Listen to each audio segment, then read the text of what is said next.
Karakshla CPM Ramnagar Local Committee ni Shakhtar Mumbai Ramnagar Amsayonog Burum Burum Baksa Bleaching Powder Shabantai Phenyl Ashala flood umani bai deramungo kalaijak lukorongni sakhamni phasing naikolani bagibo saka aro manjungnai adongrok abo haikin ashala CPM Ramnagar Local Committee ni Shakhtar Mumbai Ramnagar Amsayonog Burum Burum Baksa Bleaching Powder Shabantai Phenyl সদর বিভাগীয় committee পশ্চিম জেলা committee সাহায্য করেছে। তারা যৌথভাবে এই এলাকার মানুষের জন্য সামান্য কিছু রিলিফ বলতে অন্য কিছু না, সাবান, তার ফিনাইল এবং ব্লিচিং পাউডার ছড়িয়ে দেওয়া। কারণ বন্যা তো হয়ে গেছে, কারণ বন্যার পরবর্তী মানুষ নানা রোগে আক্রান্ত হচ্ছে, এটা হাত থেকে মানুষকে রক্ষা করতে হবে। এটা মাথায় রেখেই এই সিদ্ধান্ত নিয়ে বাড়ি বাড়ি তারা দিয়েছেন।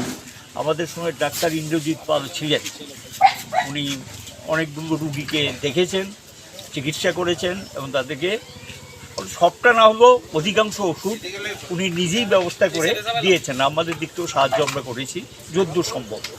এটা যদিও একটা বিরাট কিছু না, কিন্তু আমরা মানুষের পাশে আছি এবং সেখানে এই বার্তাটা দেওয়ার জন্য হাত হয়েছে এবং সেটা চলবে।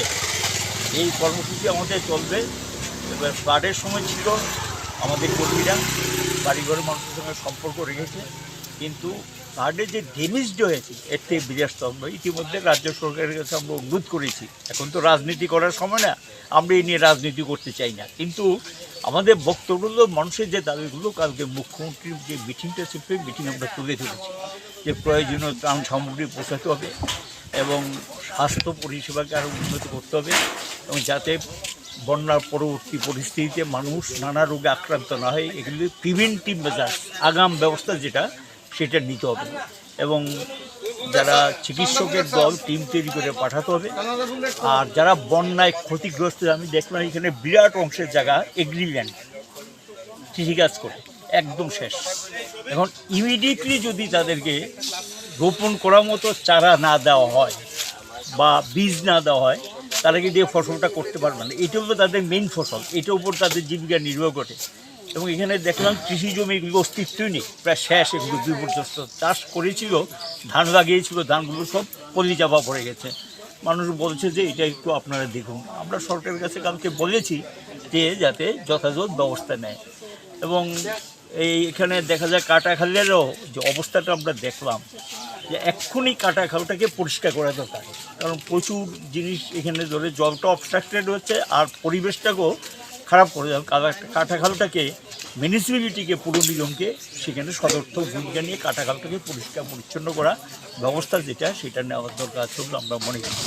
এবং মানুষের পাশে, কারণ এখন মানুষের সবটি পরিবার বলছে কাজ নেই, এবং ইমিডিয়েটলি যাতে এখানে টুয়েবে কাজ দিক বা যেই কাজই হোক তার ঘর সে পরিষ্কার করবে। আমরা কালকেও বলেছি মুখ্যমন্ত্রীকে যে 1 মাসে ম্যান্ডেজের টাকা তাদেরকে দেওয়া হয়, সে তার বাড়িটা পরিষ্কার করবে, পরিচ্ছন্ন করবে, 1 মাসের টাকা যাতে তাদেরকে দেওয়া হয়। অথবা গরিব পরিবারগুলো যাতে খেয়ে বেঁচে একটু হতে হবে, একটা স্টেবল কন্ডিশন, একটা ভালো অবস্থায় না আসা পর্যন্ত যাতে সাহায্যটা করে, এটুকু আমরা করছি।